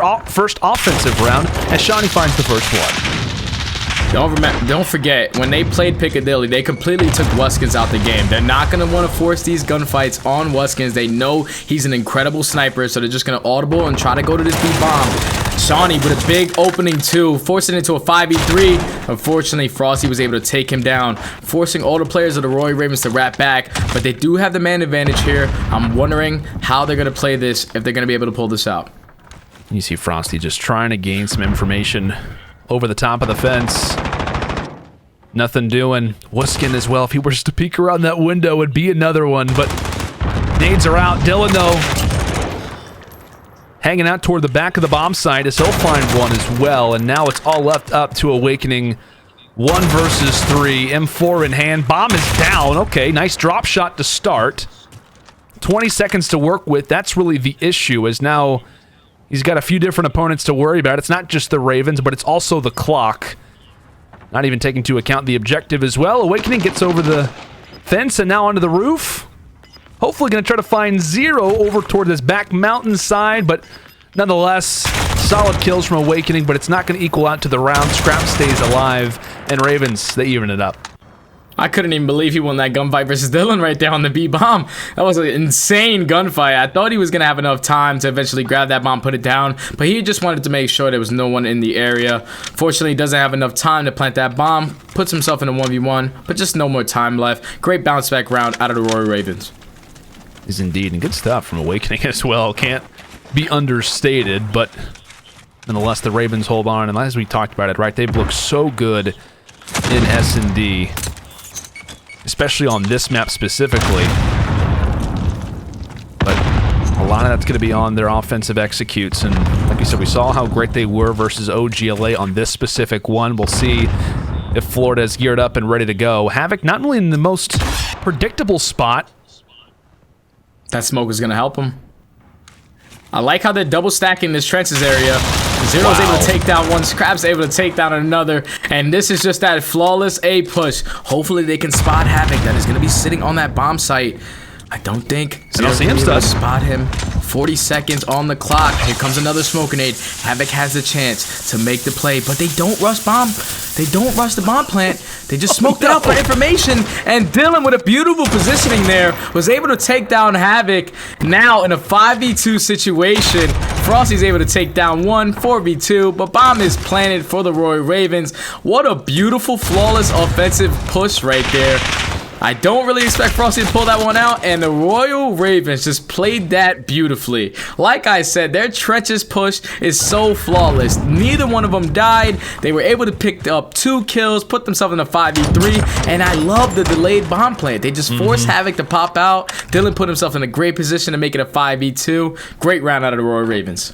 I just love that situation, though, for Havoc, where he's just, he's been so patient. He's like, all right, now's the time. I'm going to go ahead and, okay, they're not here. Let me go and back up. And just as he does that, the Ravens are there to knock him down. Solid effort there from Havoc, but Ravens 200 IQ plays. We'll say that. Pharaoh, big boy on one side, Wuskin on the other, and that very well could send shivers down the Mutineers' spine. As we talk about Wuskin, how solid with a sniper rifle, how great he can be with it, and oftentimes can be the difference maker. We saw him do some damage on Piccadilly, but Arklov as well. Same damage effects. Looks at the smoke. Utility tossed out. Scraps on the bomb site as he'll go and reference back. Mutineers pretty much stopped in their tracks. And Pharaoh's still looking for a pick. Wuskins was so huge with that first blood right there. This is why they didn't want to go to that A-bomb site right off the rip. Wuskins is able to hit shots. I would have liked to see the Mutineers smoke at that broken and completely take that line of sights away from him. As we say that, Scrap's able to put down one. Awakening followed up with the trade. Now, 30 seconds remaining on the clock. The Mutineers need to make a play quick. They need to try to work this bomb plant. Pharaoh does have the bomb, but he does have a sniper in hand. He's going to go for the jump shot. Unfortunately, not be able to take him down. Good shot on a Wuskins. But team kill on the Zero. Oh my god. 2v2 situation. Bomb is going to be planted. What are the Royal Ravens going to do here? And Zero, like I said, team nade. Now left in a 1 versus 2 situation. Sky's over at the truck. Time starting to tick away, and that's absolutely echoing in his mind. Tosses out the smoke, tries to get a dodge, and the pistol is out for Pharaoh, but not enough damage. Trying to reference back. Zero. A lot of work to be done and not a lot of time to do it in. Is going to have to sprint to get this one down, and the Ravens, they're just pretty much in an awkward position. The Mutineers, they're separating, they're getting out of dodge, and they will walk away with this, as that's going to be a 2-2. I'm pretty sure Zero was sitting mid-map and decided to throw that nade onto that bomb site thinking that there was a player on bomb. He was on bomb, but also was your teammate. That had to be something in the communication there that they really didn't put out towards the end. Unfortunate team kill right there gives the Mutineers life right there because that was such an insane round that they were just able to win. Farrell with that insane jump shot on the Wuskins on that back wall, forced it into a 2v2 after the team kill, and a flawless way to close out that round, man. Way to tie it up 2-2. Ravens now left to reply, and speaking of reply, Wuskin, always reliable with the trusty HDR, and if you're Florida, again, it's never going to be easy, especially on your defense, but take a look at this. Havoc on the flank, the route man being extra careful, making sure that he can take down who's in front of him, and it just happens to be Wuskin. And if you are London, that is a player that you don't necessarily want to lose just because of how influential he can be, and now since Havoc's going to be here, the Ravens are going to have to be aware of his position. They need to get him out, and Shawnee, the nade does not land.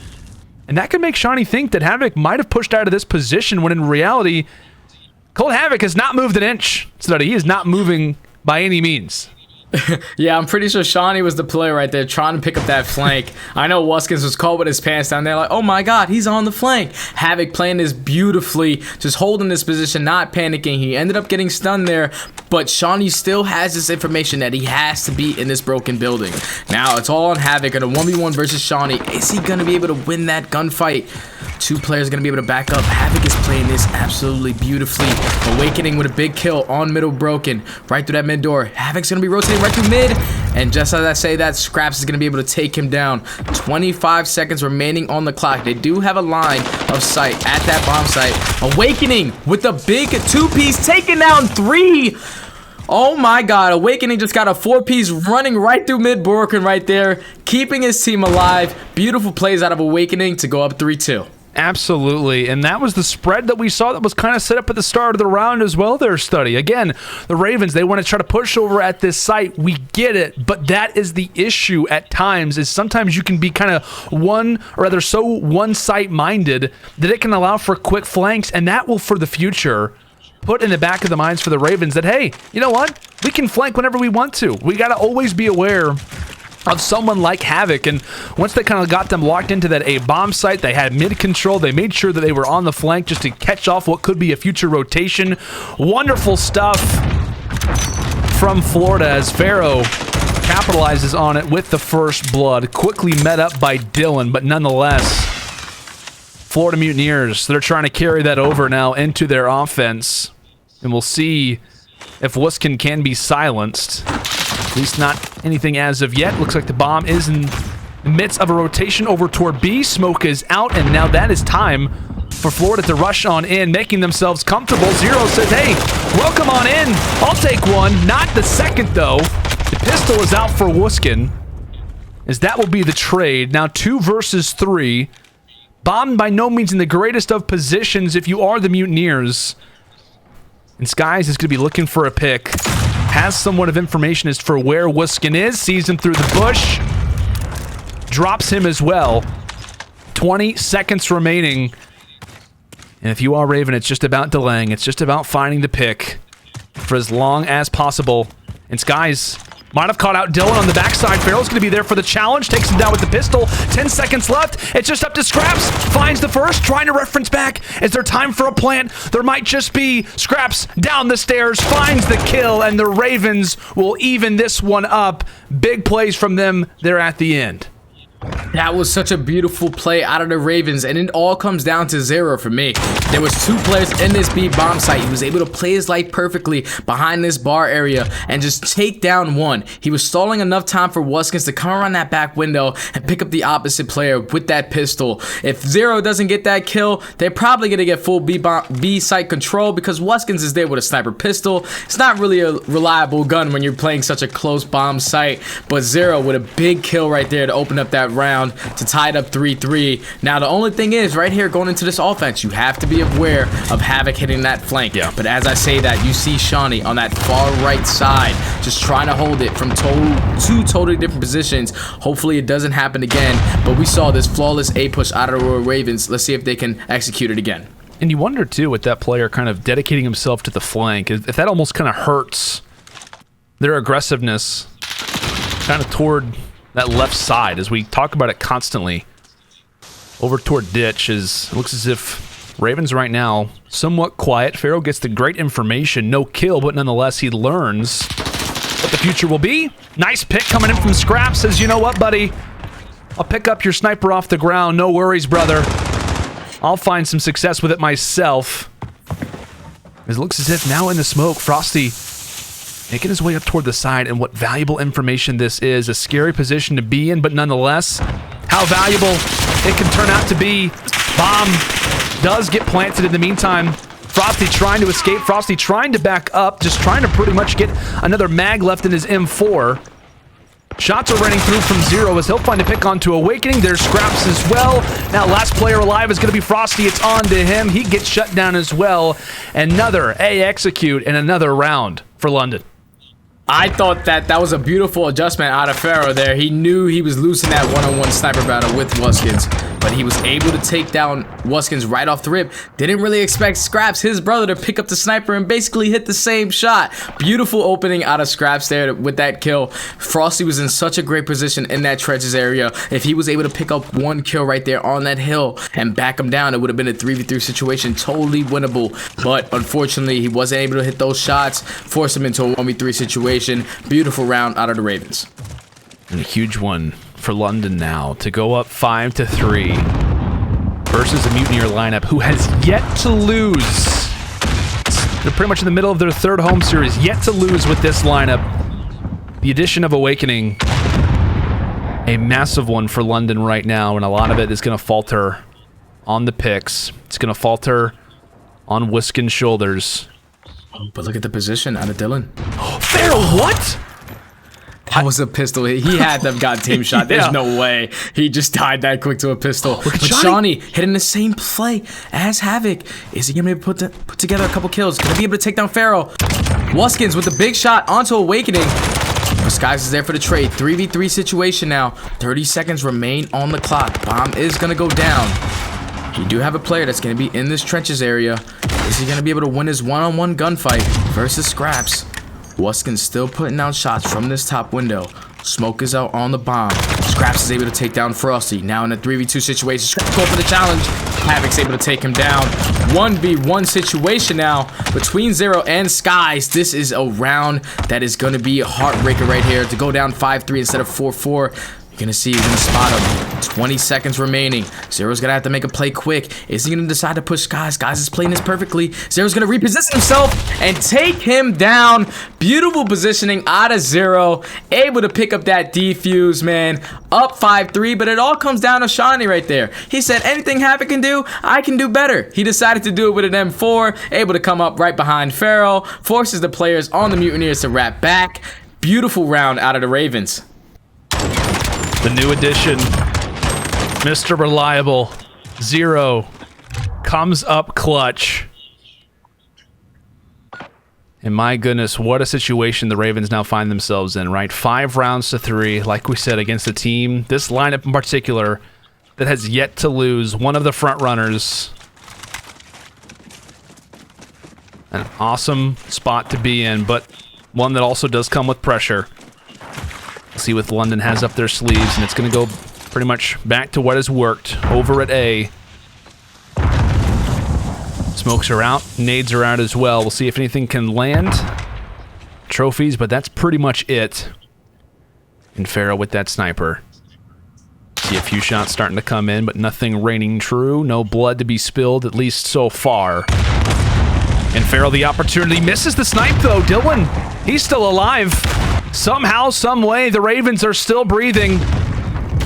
And what a situation in terms of positioning that they have now found themselves in, making their way up toward that riverbed end. And Scraps is just looking for a line sight, looking for that first peek here, Study. And it looks as if the stun is in, the shots are in as well. Can Scraps stay alive? It looks as if he will. Dylan gets picked in the meantime. Player on the bomb, and Havoc turns onto Zero, shuts him down. Scraps is there for the trade, but chaos is ensuing already. The bomb is dropped, and Scraps, can he find the pick? He does.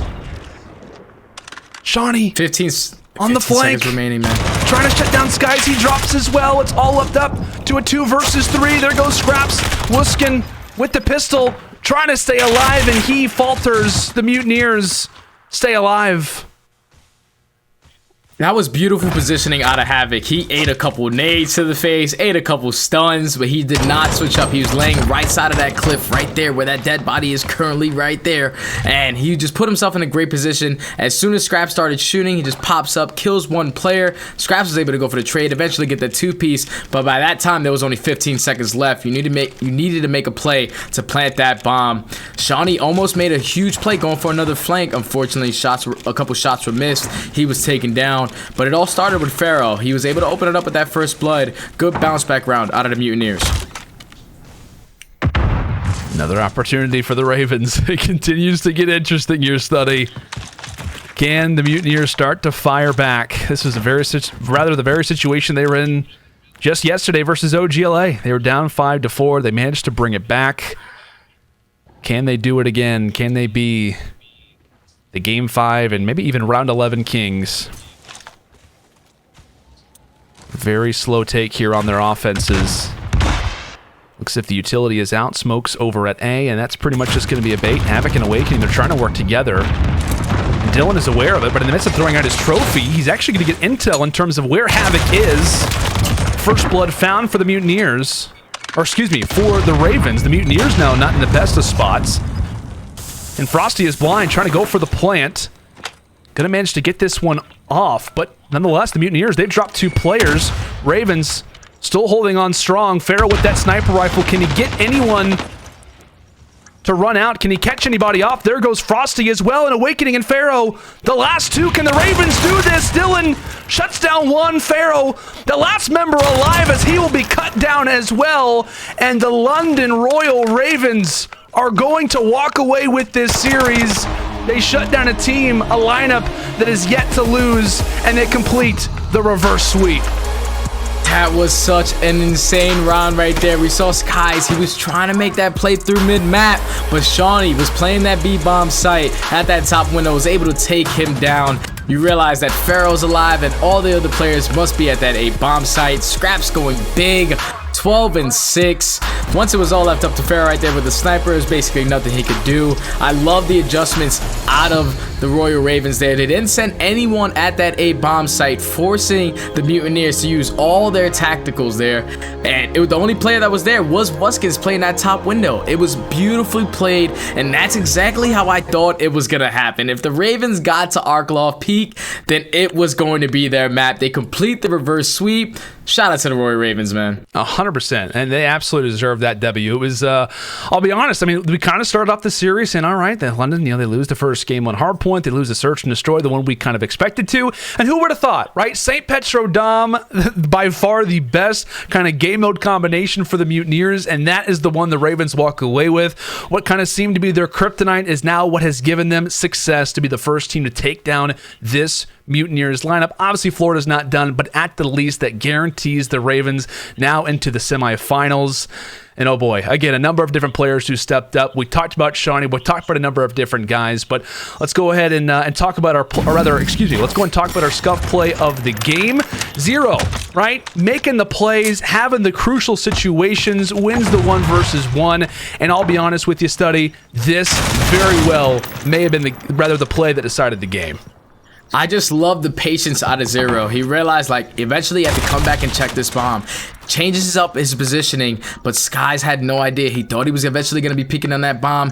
Repositions himself to a perfect angle where he's coming at that mid-broken door. Great play, great patience out of Zero. And like I said, that was such a huge round, man. Instead of going 4-4 to go up 5-3, you're just 1 round away from taking it. And that was so beautifully played out of Zero and the Royal Ravens. Absolutely, man. And I want to ask you, too, kind of in reference what we're looking at kind of for the future, is this loss, right? The Mutineers, back-to-back Game 5s. They go to Game 5 with the OGLA. That goes down to a Round 11. They kind of, get reverse sweep. They lose kind of what has been their typical, victory when we talk about domination on St. Petro. Are you a little bit worried about the Mutineers for the future? I don't think it's something to worry about. I think it's just they need to get back into that championship form. We saw the way that they dominated yesterday on St. Petro. I thought they were going to be able to dominate it as well. They started off that first side, completely putting them in a 3-cap, spawning them at that P1 area. I thought they were going to be able to just capitalize on that and eventually close out the series.